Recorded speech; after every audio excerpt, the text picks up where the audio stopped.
Chest pleat எப்படி எடுக்கிறது, சைடில் பஸ்ட்டும் தெரியாமல் இருக்கணும்னு சொல்லி சொன்னால், நீங்கள் ஷோல்டரில் இருந்து அபவுட் 12 இன்ச், அதாவது மிடில் பஸ்ட்டுன்ற மெஷர்மெண்ட் எடுத்துக்கொள்ளுங்க.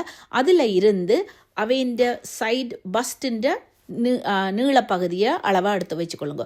ஸோ எடுத்த பிறகு என்னென்னு சொல்லி சொன்னால், ஒவ்வொரு ப்ளீட்ஸும் வந்து சரியான ஈச் இன்ச்சில் இருக்குதாண்டு கையால் நீங்கள் எடுத்தெடுத்து விட்டு ஸ்டீம் பண்ணுறதுக்கு முதல் அதை ஒன்றையும் எடுத்து வச்சுக்கொள்ளுங்க. ஸ்டீம் அயன் பண்ணிட்டுன்னு சொல்லி சொன்னால் அப்புறம் திரும்பி அதை எடுத்து விடுறது ரொம்ப கஷ்டமாக இருக்கும். இப்போது நீங்கள் வந்து ஸ்டீம் பண்ணி அயன் பண்ணி கொள்ளலாம்.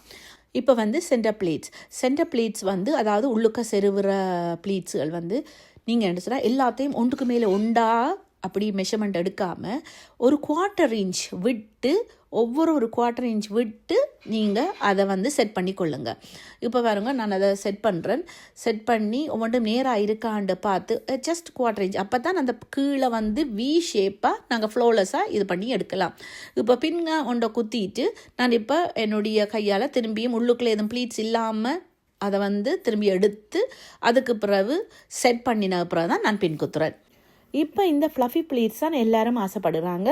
ஸோ இது வந்து சாஃப்ட் அண்ட் சில்க் சாரி என்றபடியாக கொஞ்சம் கவனமாக நீங்கள் எடுத்து விடணும். அதாவது வந்து மேலே வந்து சாஃப்டாக இருக்கிறபடியாக கசங்க பார்க்கும். சில சாரீஸ் வந்து நல்ல ஸ்டிஃபாக இருக்கும், ஸோ ஈஸியாகவும் இருக்கும். ஸோ ஒவ்வொரு ப்ளீட்ஸையும் நீங்கள் கீழே மேலே பார்த்து எடுத்து விடணும்.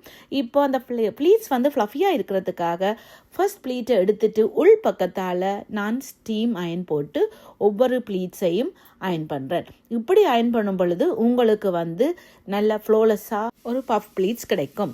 இப்போது ஒன்றுக்கு மேலே சில ப்ளீட்ஸ் ஒன்று ஏறி இருக்கும், அதை இழுத்து விட்டு அயன் பண்ணிடுங்க.